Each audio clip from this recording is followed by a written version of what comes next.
It's been a crazy series, and the question now comes up, and I do think it's valid. Is Jared Bednar coaching for his Avalanche life in Game 6? He sure might be. He might be. And you know what I'd say is that I think all of us coaches, and I consider myself a coach because I've been through the ups and downs of it all, it almost feels like you're always coaching for your football life, your hockey life, your basketball life. And if you don't think that's the reality, look no further than what happened with recent NBA champion Michael Malone. Just less than 2 years removed from hoisting the very first Larry O'Brien in franchise history. He gets fired with 4 games left in a regular season. It can happen. Yeah, we all are. Coaches, you know what? I'm fighting for my football life. I just got hired at a high school, and I'm coaching for my football life. And that's what you do, man. That's what you do. That's the name of the game. Because you're either getting better or you're getting worse. You don't stay the same. There is a small difference between what happened with the Nuggets and the Malone and Booth situation than what's going on with the Avs and Bednar, though. And I don't want to get ahead of ourselves. There's still games to be played in this series. And what have I said? You're watching the Western Conference Final right now. And I do believe if you frame this series in that thought process, a West Final is going to be a dogfight. It's going to be a 7-game rock'em sock'em robot type of fight. You're not watching a first round series. It just so happens that it's being played in the final week of April. Yep. But these are two of the best teams in the league in the Western Conference. And when you have those two teams going head to head against each other, you're going to get a series like this. It's going to be split 2-2, and one team is going to be facing elimination. Every series in the Western Conference going into last night tied at 2-2. One of these teams that goes down 3-2 is going to win 2 straight and come back and go into the second round. One of these teams is the Western Conference Stanley Cup representative. Between the Avs and the Stars. Well, I think it's between the Avs and the Stars.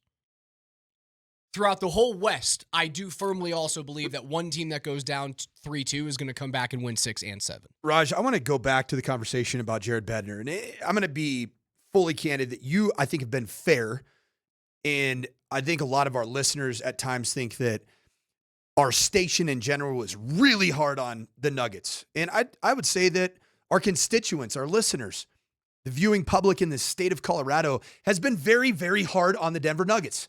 We've been very critical of the Denver Nuggets. And at times it feels like because of the remaking that Chris McFarland did of this Avs team, for whatever reason, not nearly as critical, not nearly as skeptical of the Avs. What really is the big difference between these two teams? The Avs in their, not even the Western Conference, in their division, they were the 3 seed. Okay, what were the Denver Nuggets in the entirety of the Western Conference? The 4 seed. They essentially had identical regular seasons. Did they not? Pretty much. They both have superstars at the top of their lineups. Denver's obviously got Nikola Jokic, Jamal Murray, superstars. Certainly best player on planet Earth, Nikola Jokic.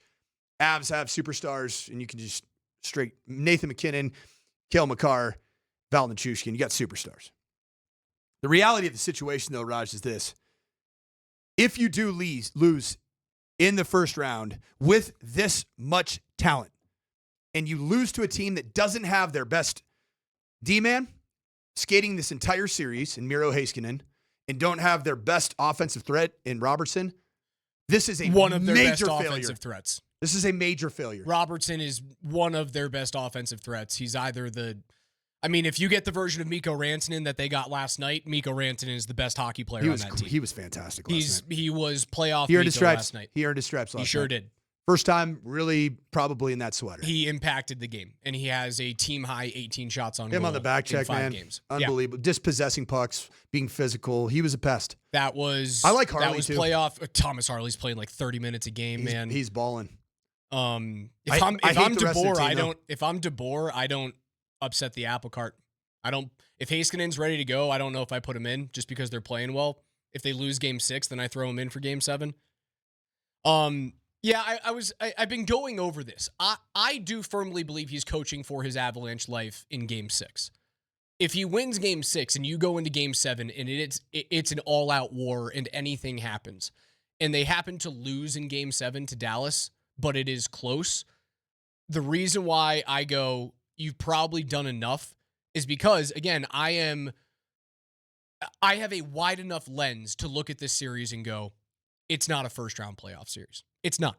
You are not in a typical, all right, you've gone through, now it's a 4-5. No. You are a 5 seed in the NBA. You know what a 5 seed's not doing? Winning a championship. It's not happening. It just simply won't happen.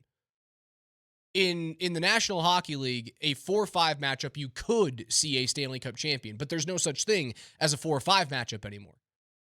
This is the West Final. They have to get to Game 7, and they have to make it a dogfight in Game 7 for me to be like, yeah, Bednar's probably back the next year. If they lose at Game 6 at home, man, all bets are off. Let me ask you a question. If you were to ask ChatGPT for a quick, brief summary of why Michael Malone was fired, what do you think ChatGPT would say after we found out and did some forensic work to find out the why? ChatGPT would say that there was internal strife between the head coach and general manager in terms of how they needed to use their personnel. That was what's the word? Irreconcilable? Is that the word? I think that's it. Differences. Right. They had differences they couldn't get over. How's that? They had differences they could not get irreplaceable? over. Irreplaceable? It permeated throughout the locker room. That's the reason why he got fired.